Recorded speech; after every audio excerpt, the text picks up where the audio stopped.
You're welcome back.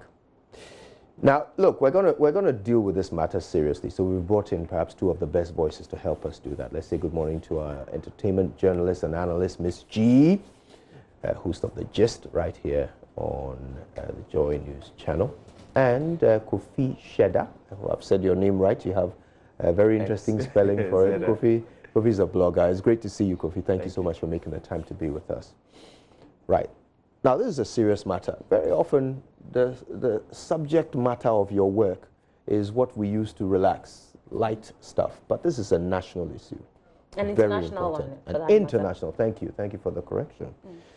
So let's get straight to it. First of all, you were both there? Yes, both of you? All right. Let's get this from the perspective of those of you who were there. Now, we've seen the videos. Yeah. From the perspective of the audience, what did you actually see? Did you see guns? Did you just see a scuffle? How did it play out for you? And I want to start with you, Ms. G. So, what happened, what I saw exactly was that Stonebwoy had been announced as the winner of the Reggae Dancehall Artist. Prior to that, Shatta Wale had picked the Reggae Dancehall song with Gringo and the High Life song with My Level. So that was the first award Stonebwoy was being called for. And then I sat in the third row, the last lane of the Platinum. So we're quite close to the stage. 3 rows from the stage. Well, not the middle row, but no, quite a lot of rows from the stage. But this was the last row before you got to the gold area. And what I saw was that someone was coming. So he was the person was shoving people, so we began to hear noise from the behind because the person was coming from far behind. But it was a team, a lot of people. Then when he got to my lane, I saw that Shatta Wale was in, and then he was shoving everybody. At that time, Stonebwoy was up there with his team.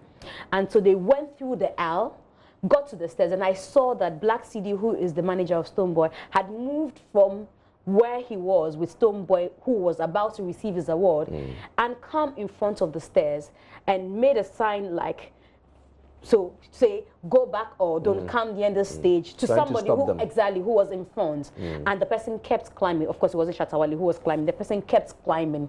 And then I saw a push. So as to who threw the blow, whatever, but I saw a push, and then when that push happened, then the free-for-all fight started. Then the free-for-all fight started. Then I saw the military and the police, who at the time, before then, were going back. When the crowd was running to the stage, the police were going back. Right. So it took CD to go by the police to come do what he did. The police were still going back. The artist was there with other people confused, and they were trying to shield the artist. But at a certain point, I think they lost control over the artist, and that's all we saw at that stage. It took a video for some of us to see a gun. It took a video for us to see that there's a policeman who also pushed a gun in the air. And afterwards, I don't know what they did to us, whether it was pepper spray or something. We're reacting badly. Interesting. There are some reports that there might have even been tear gas involved. Wow. But we haven't confirmed that yet. But it's interesting that it took a video for those of you who were there to realize that guns were involved. And I asked this question earlier, and I'll ask you too, Kofi. What do you think the crowd would have done if they had seen the guns and not seen them later on the video, but seen them right there? All of a sudden, guns in the air. What do you think would have happened? I personally saw a gun when the gun came out. I even saw a police officer who had the gun like ready to shoot. I was like, eh? So I was sitting with my team and I was like, Charlie, gun, oh. And we're like, huh? So here's a case, you don't know whether to run left or right. Because the police that is supposed to protect you is rather having the gun. So which direction are you going to run to? So when the free-for-all fight started, and it was like everybody was pushing, shoving, it was a helter-skelter thing. So it's like, run for your life, save yourself. You don't care who is standing by you. You have to run. And the pepper spray, it just came, I was close to the stage. So, and the place, there was an AC there, so the pepper spray was just coming in the eyes of everybody near to the stage. Interesting. Those who had paid the most to be there. Exactly. Enjoyed those who were the A-list artists who were there. And they fled the police, I must say. Yeah. We don't know how they left. Really? We don't know how they left. You know, we only saw videos of them leaving. And the very worrying thing was that I saw only 2 doors. the same door for entry, the same door for exit. I might be wrong, but that's what I saw, because the door through which I went in for the platinum was the same door I saw people exiting through. And so if there was a stampede, if we had seen the gun, I presume there would have been a stampede. And if there was a stampede, you can imagine the story by this morning. Now, you know, for me, the real issue here is the security provisions for this event. But I'm going to deliberately hold that to the end of our conversation, because everybody is so invested in Stonebwoy and Shatta Wale. Their fans are so invested in them that their entire thought process at this point is about which of them is to blame, which of them is not.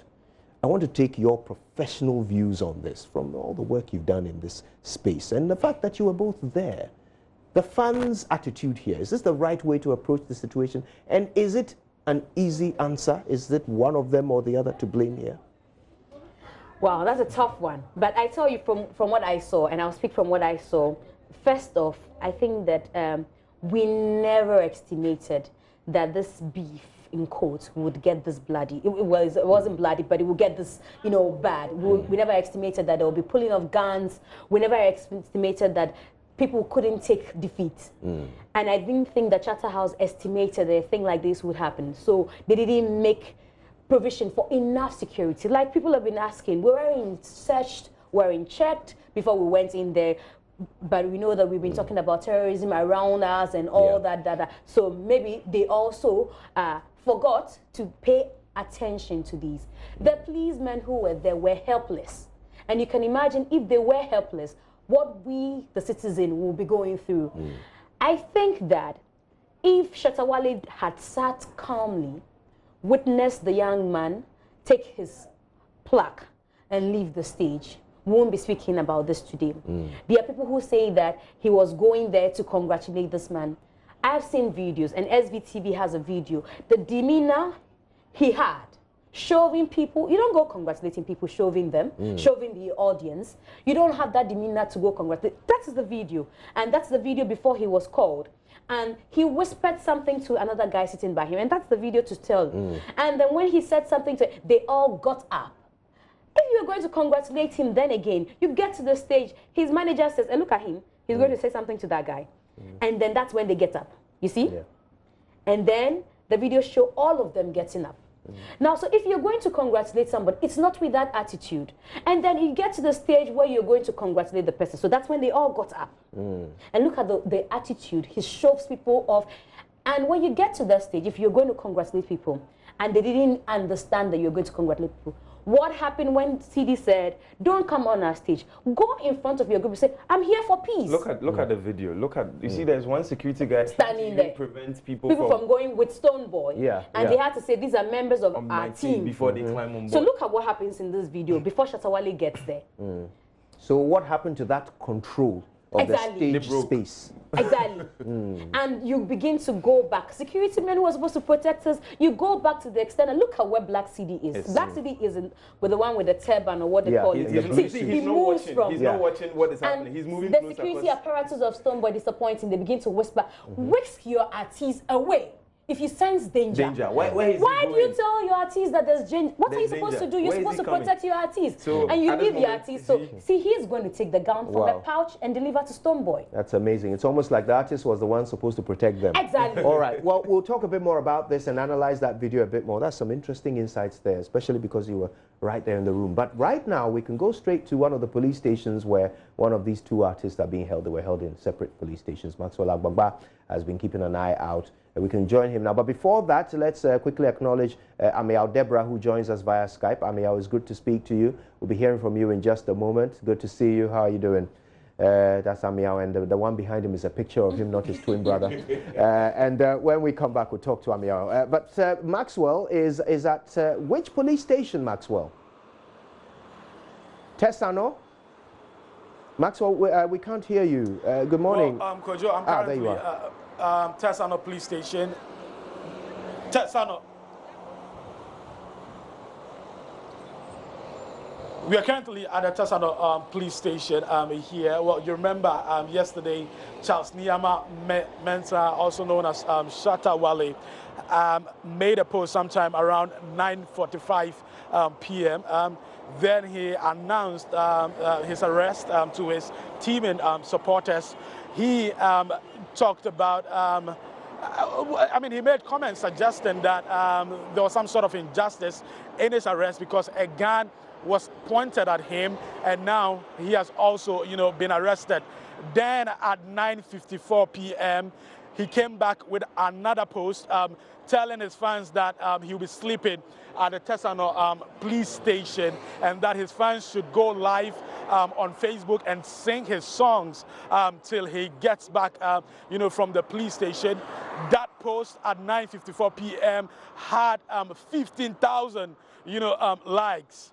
7 hours ago, we saw a post from Kwame Asare Obeng, popularly known as A+, together with Lawrence Hansen, popularly known as Bulldog. We saw them at an unknown location in a post on Facebook. A+ was talking about the fact that they are no longer at the Tesano police station, and he was actually urging his fans not to come to the Tesano police station because Shatta Wale is no longer at the Tesano police station, and for security reasons and to make peace and not to get a lot of people trooping to the Tesano police station, he's not going to announce where they are. Well, we've been finding out here at the Tesano police station, and it appears Charles Lee Ama-Mensah, popularly known as Shatta Wale, is not here at the Tesano police station.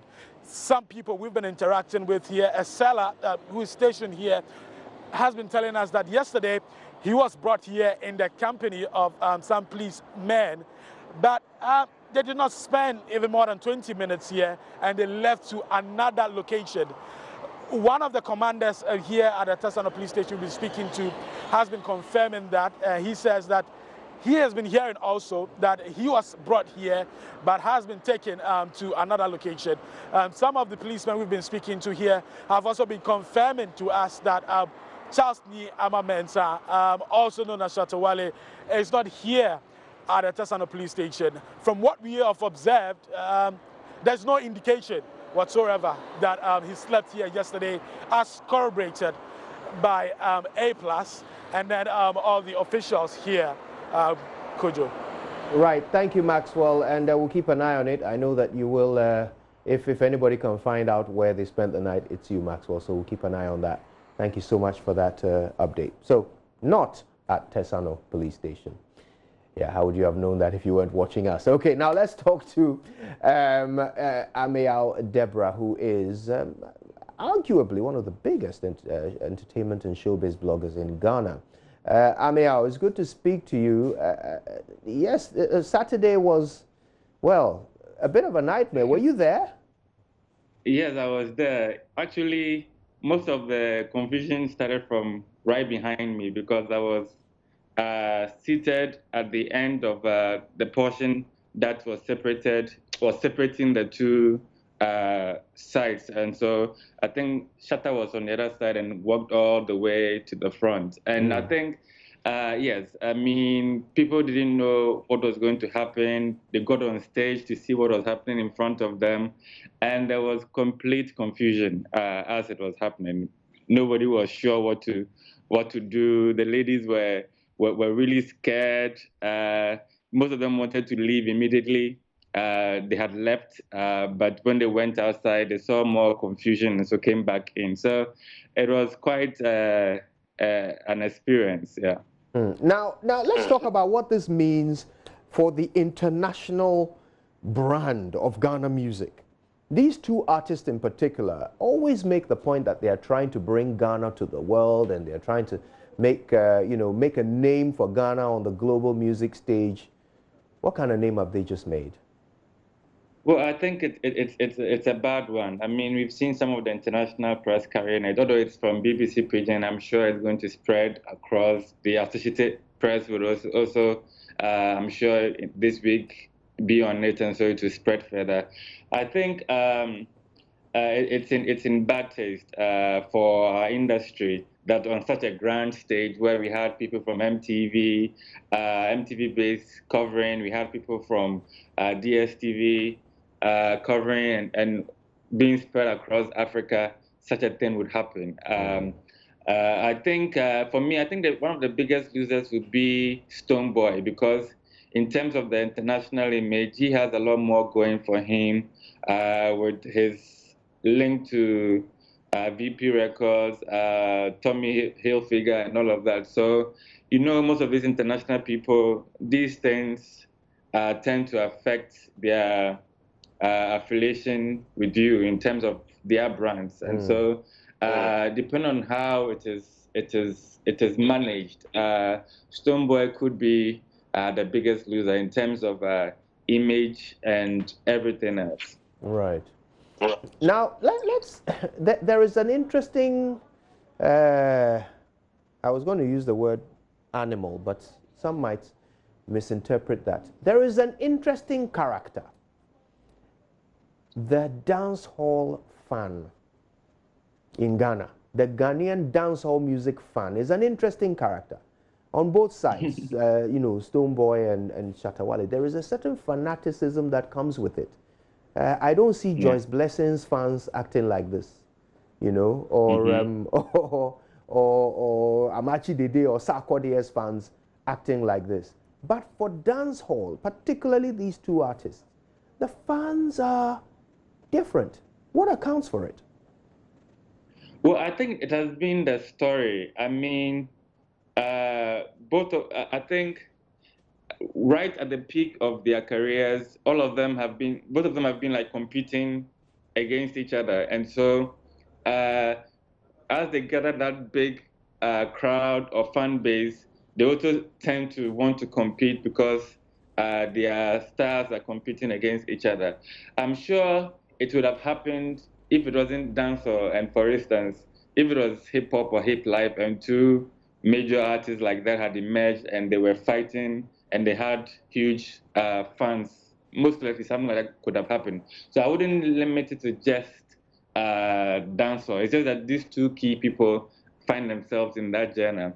And to be honest, I think we, the media, we also have played a part in fueling all of this. I think we paid too much attention to them.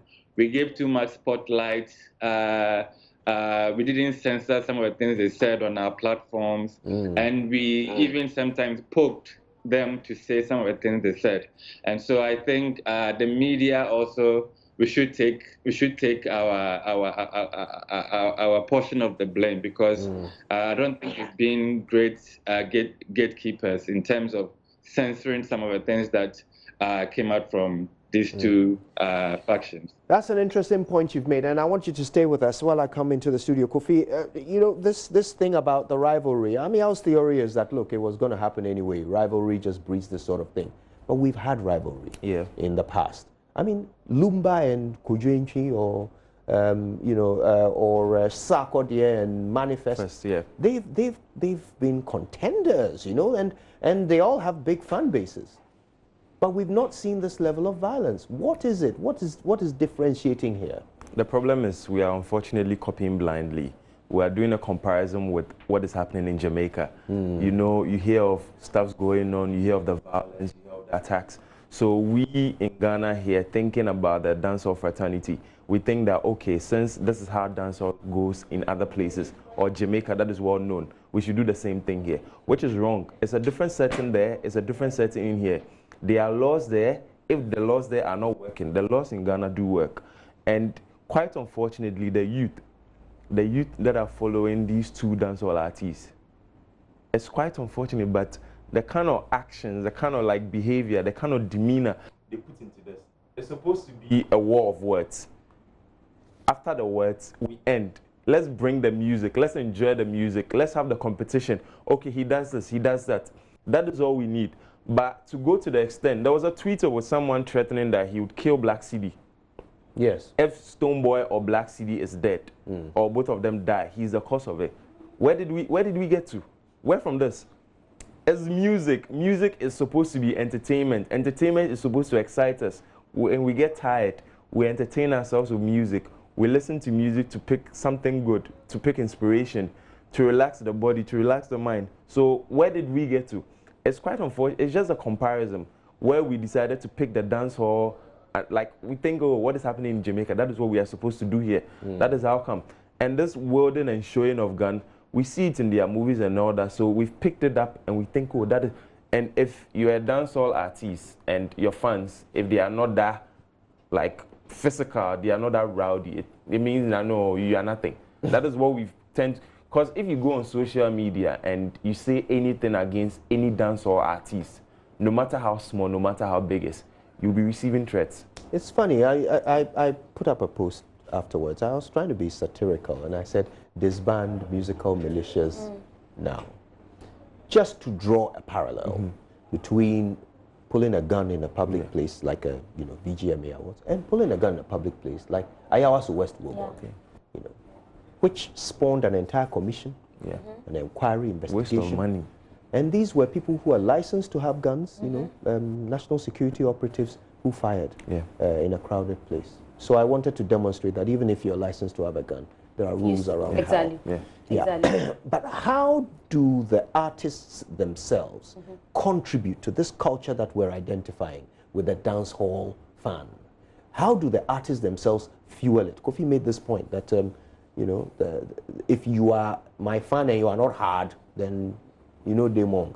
So it's by the tweets, the words they say, and I agree with Samayal that the media has a fair share of the blame. We have not censored, like he said, some of the things that we've placed on our platform. We've had them say on our platform. We've given them the reasons to say, compare them. Some of we do that, oh, you and this person, da-da-da-da. And so they begin to feel like their fan base should be doing the talking. Right. And so it's become a clash of these two fan bases because like it or not, Shatta Wale has the biggest fan base you can ever think of in Ghana. They are that loyal.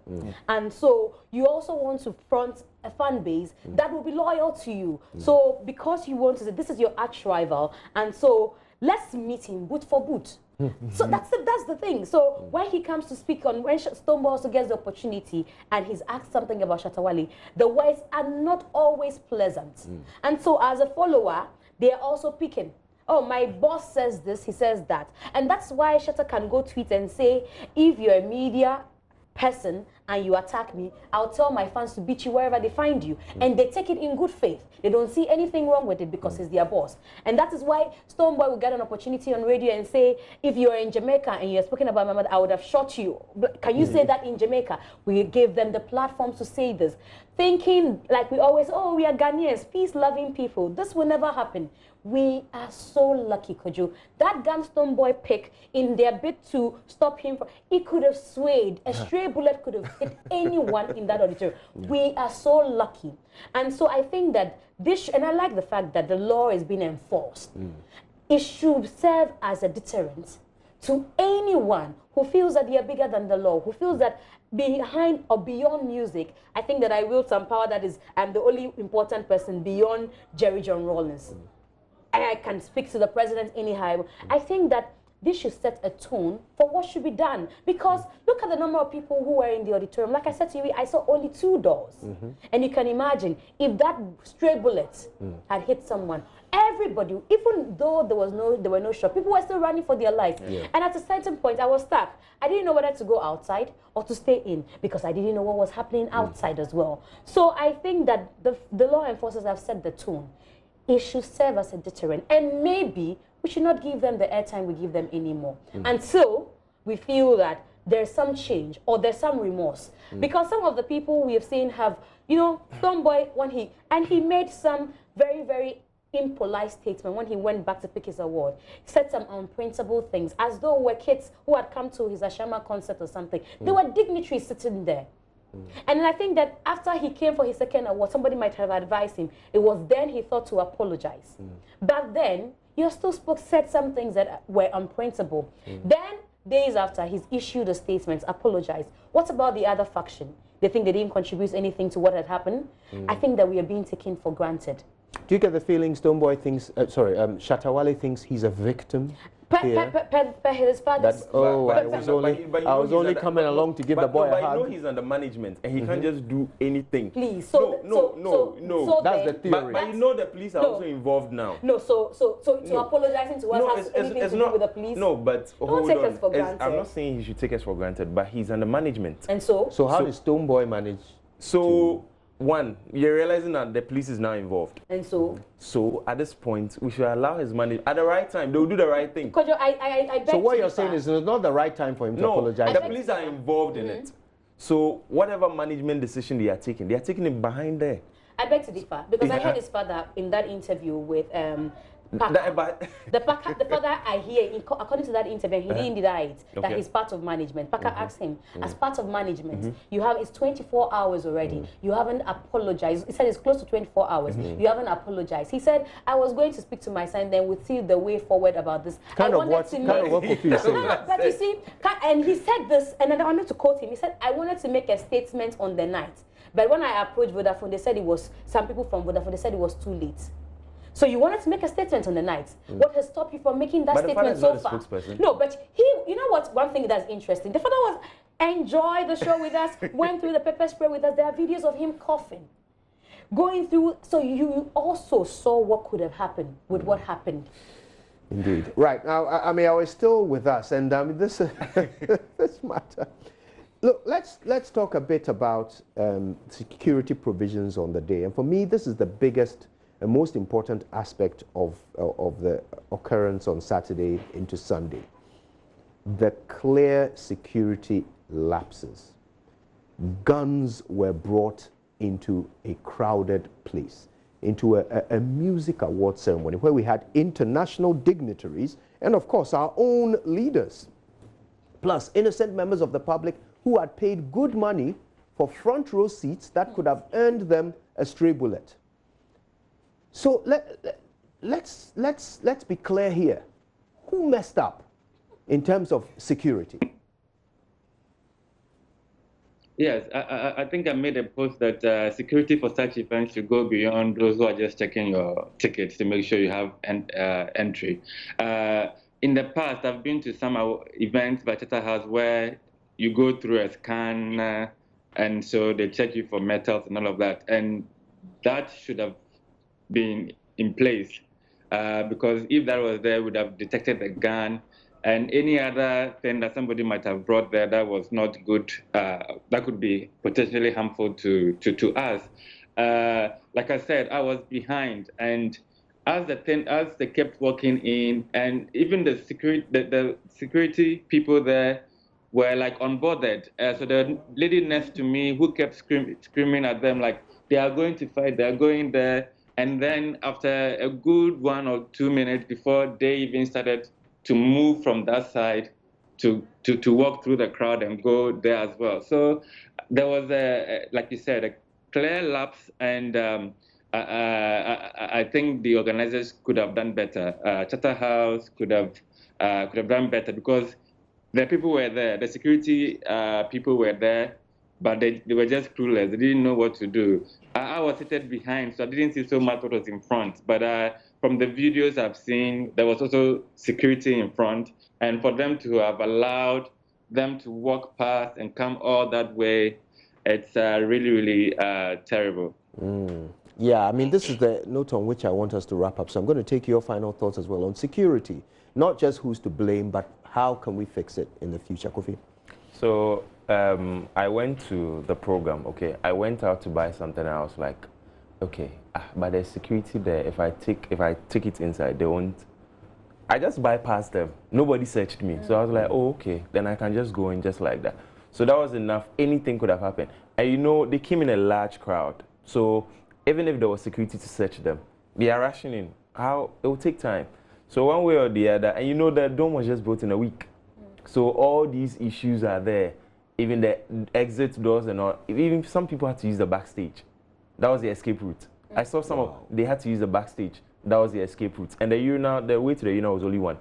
So some also had to use that end. That was the escape route. So going forward, they should find a way to enhance security, because when we're going to a hotel room where we lodged before, I got to the chance to be before. There was a metal detector there. They had to search you. We went for the Vodafone, their seminar.